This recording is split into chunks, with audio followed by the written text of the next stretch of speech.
Halo adik-adik semuanya, bagaimana kabar kalian hari ini? Semoga selalu dalam keadaan sehat ya, dan tetap semangat untuk belajar dari rumah. Pelajaran ilmu pengetahuan alam. Di video kali ini kita telah memasuki materi baru, yaitu materi tema 9 di kelas 6, yaitu mengenai materi sistem tata surya. Adapun tujuan pembelajaran kita pada tema kali ini yaitu siswa diharapkan mampu mendeskripsikan sistem tata surya, matahari sebagai pusat tata surya, serta posisi dan karakteristik anggota tata surya. Di dalam materi pembelajaran sistem tata surya ini, nantinya kita akan mempelajari tentang matahari, kemudian kita mempelajari tentang planet-planet dan juga benda langit lainnya, anak-anak. Nah, sebelum masuk ke pembahasan, pastikan kalian sudah klik tombol subscribe dan juga nyalakan lonceng notifikasinya ya, agar kalian selalu mendapatkan informasi terbaru dari channel pembelajaran ini. Oke anak-anak, kita langsung saja ke pembelajarannya. Nah, tata surya. Pasti kalian pernah mendengar istilah tata surya kan? Kira-kira tata surya itu apa ya? Ya, tata surya adalah matahari dan kumpulan benda langit yang beredar mengelilinginya, di mana matahari merupakan pusat tata surya. Selain matahari dan planet, di tata surya juga terdapat benda-benda langit lainnya, anak-anak. Nah, setiap benda langit ini memiliki ciri-ciri yang berbeda. Bagaimanakah ciri-ciri benda langit tersebut? Dapatkah kita melihat benda langit dari permukaan bumi? Nah, berikut ini akan kita bahas. Anak-anak, kita tinggal di planet bumi yang merupakan anggota dari sebuah tata surya. Sebenarnya, tata surya kita hanyalah sebagian kecil dari galaksi, anak-anak. Nah, apakah itu galaksi?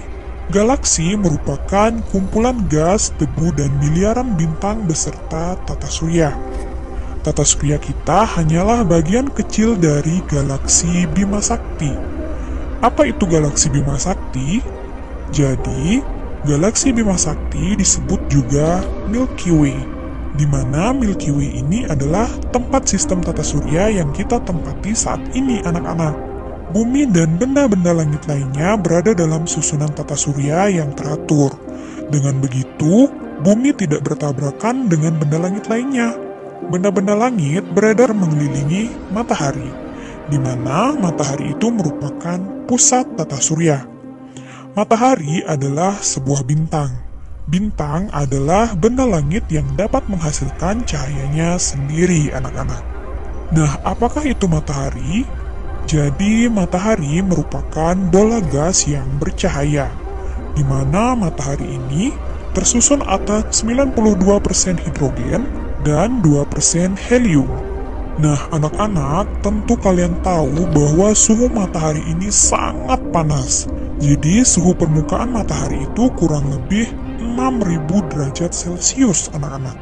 Dan, pada bagian dalamnya itu lebih panas lagi, anak-anak. Yaitu suhunya kurang lebih 15 juta derajat Celcius. Nah, jadi kalian bisa bayangkan betapa panasnya matahari tersebut.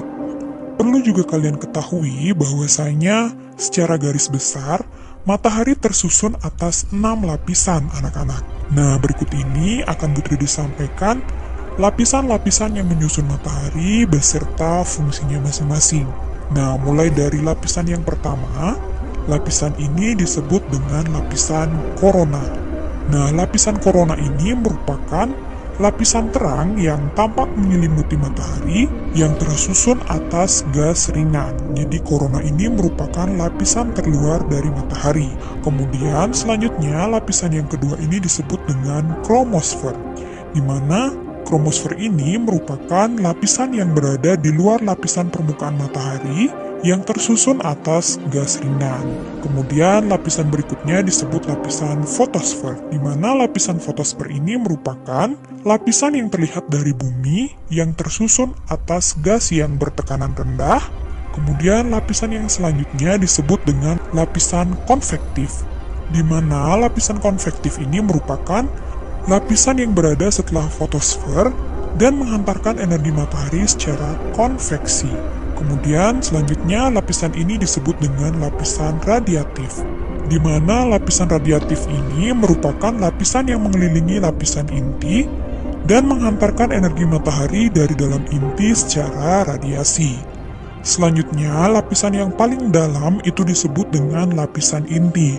Nah, jadi ini adalah lapisan inti dari matahari. Lapisan inti merupakan lapisan yang terletak di bagian pusat yang menghasilkan energi matahari. Nah, jadi itulah keenam lapisan yang menyusun matahari, anak-anak. Selanjutnya, kita akan membahas tentang planet. Seperti halnya bintang, planet juga terlihat bercahaya di langit, anak-anak. Nah, tahukah kalian apa perbedaan antara bintang dan planet? Planet adalah benda langit yang tidak menghasilkan cahaya dan berotasi serta berevolusi mengelilingi matahari. Sedangkan bintang merupakan benda langit yang mampu menghasilkan cahayanya sendiri.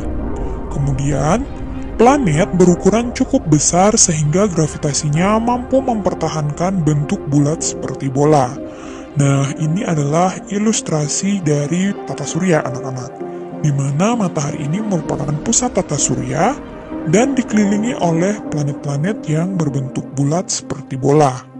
Selanjutnya, di dalam tata surya itu terdapat beberapa planet, anak-anak. Nah, dulu kita mengenal 9 planet yang mengelilingi matahari.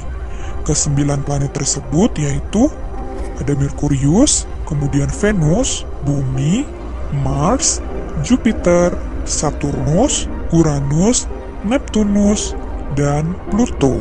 Namun, berdasarkan peraturan baru tentang pengertian planet, bahwasanya Pluto tidak lagi dimasukkan ke dalam golongan planet, anak-anak. Hal ini disebabkan karena Pluto masih dipengaruhi oleh gravitasi dari planet Neptunus. Jadi, tata surya kita saat ini hanya memiliki 8 planet yang mengelilingi matahari, anak-anak. Mulai dari Merkurius sampai dengan Neptunus saja. Nah, selanjutnya kita akan membahas mengenai penggolongan planet, anak-anak. Jadi, berdasarkan letak garis edarnya, planet itu digolongkan menjadi 2, anak-anak, yaitu ada yang disebut dengan planet inferior dan planet superior, di mana yang pertama itu ada planet inferior. Planet inferior adalah planet-planet yang lintasan edarnya berada di antara matahari dan bumi. Nah, kalian perhatikan, ini adalah matahari dan juga ini lintasan edar dari bumi.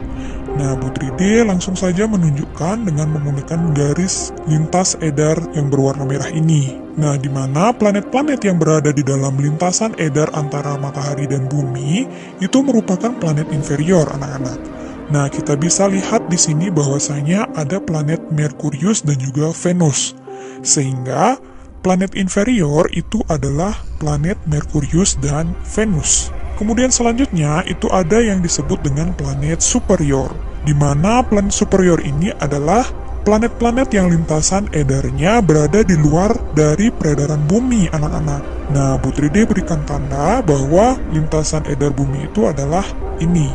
Sehingga planet-planet yang berada di luar lintasan edar bumi ini merupakan planet superior, yaitu mulai dari Mars, kemudian ada Jupiter, ada Saturnus, ada Uranus, dan Neptunus. Sehingga yang digolongkan sebagai planet superior itu adalah mulai dari Mars, Jupiter, Saturnus, Uranus, dan Neptunus. Itu penggolongan planet berdasarkan garis edarnya. Selanjutnya, penggolongan planet berdasarkan jaraknya dengan matahari itu dibedakan menjadi 2, anak-anak, yaitu ada yang disebut dengan planet dalam dan ada yang disebut dengan planet luar. Nah, planet dalam ini terletak di antara matahari dan sabuk asteroid. Jadi, yang dimaksud dengan sabuk asteroid itu adalah bagian yang ini, anak-anak. Nah, Bu 3D berikan tandanya.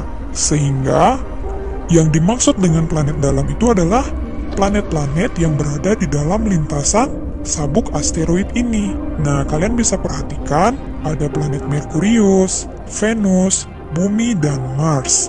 Nah, sehingga planet-planet tersebut termasuk planet dalam, anak-anak. Kemudian yang kedua, yaitu ada planet luar. Nah, di mana planet luar ini terletak lebih jauh dari matahari, yaitu setelah sabuk asteroid. Nah, kita berikan tanda sabuk asteroid ini. Sehingga planet-planet yang berada di luar sabuk asteroid ini merupakan planet luar, anak-anak. yaitu terdiri dari planet Jupiter, kemudian Saturnus, Uranus, dan Neptunus. Nah, sehingga planet-planet tersebut merupakan planet luar. Nah, itu dia penggolongan planet berdasarkan garis edarnya dan juga jaraknya dengan matahari.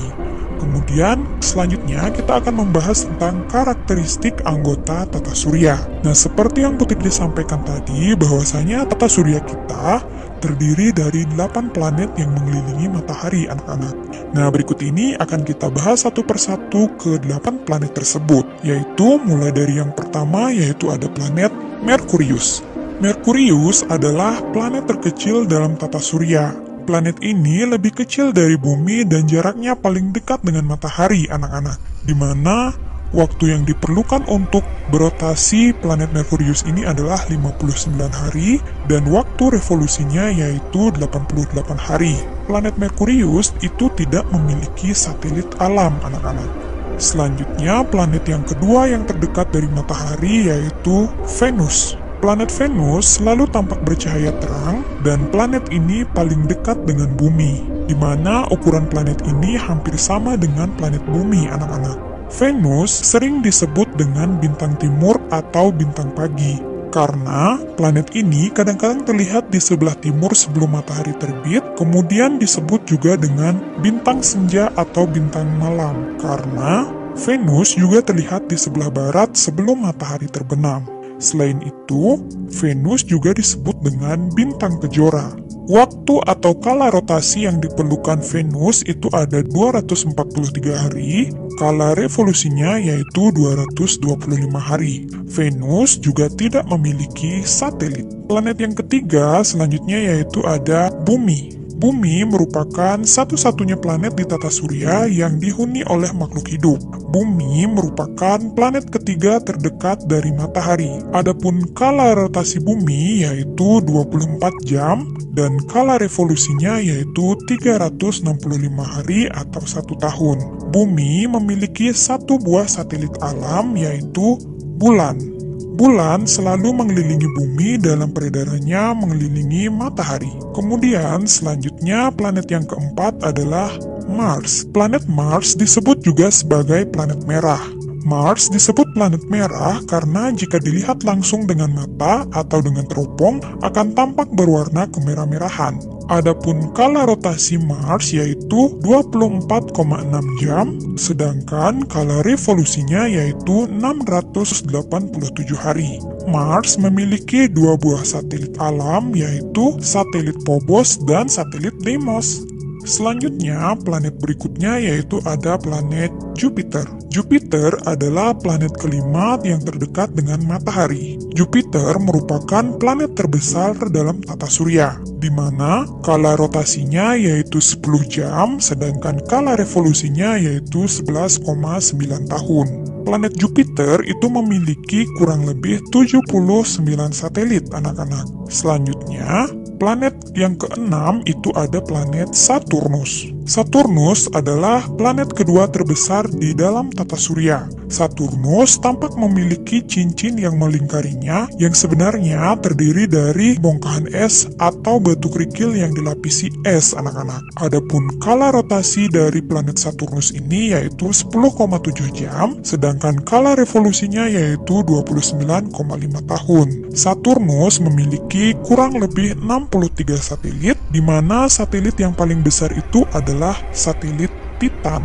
Selanjutnya, planet yang ketujuh itu adalah planet Uranus. Planet Uranus tampak berwarna hijau kebiru-biruan. Kala rotasi dari Uranus yaitu 17 jam, sedangkan kala revolusinya yaitu 84 tahun. Uranus memiliki kurang lebih 27 satelit. 5 satelit terbesarnya itu adalah yang pertama ada Miranda, kemudian yang kedua ada Ariel, yang ketiga ada Umbriel, yang keempat ada Titania, dan yang kelima ada Oberon. Selanjutnya, planet yang terakhir yaitu ada planet Neptunus. Neptunus merupakan planet yang terjauh dari matahari. Ukuran planet ini lebih besar daripada bumi, tetapi tidak dapat dilihat tanpa alat bantu karena letaknya sangat jauh.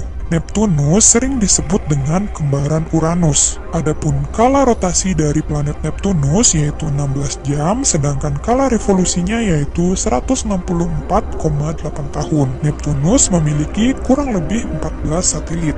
Dan 3 yang terbesar yaitu ada satelit Triton, kemudian ada Nereid, dan Proteus. Nah, jadi itulah karakteristik planet-planet yang merupakan anggota tata surya. Baiklah anak-anak, semoga sampai di sini paham dengan materi yang Putri dijelaskan ya. Nah, untuk mengukur sejauh mana kemampuan kalian terhadap materi ini, berikut ini Putri telah sajikan beberapa latihan soal yang bisa kalian kerjakan di buku latihan ataupun dengan menjawab di kolom komentar secara langsung anak-anak. Nah, adapun soal yang pertama yaitu apakah yang dimaksud dengan tata surya? Kemudian ini adalah soal yang kedua, soal ketiga, soal keempat, dan soal yang kelima. Selamat mengerjakan anak-anak. Baiklah anak-anak, jadi demikian materi mengenai tata surya yang jika video ini bermanfaat, jangan lupa untuk like, komen, dan juga share video ini sebanyak-banyaknya agar semakin banyak teman-teman kalian yang mengetahui pembelajaran mengenai tata surya. Dan jangan lupa juga untuk klik tombol subscribe dan juga nyalakan lonceng notifikasinya ya, agar kalian selalu mendapatkan informasi terbaru dari channel pembelajaran ini.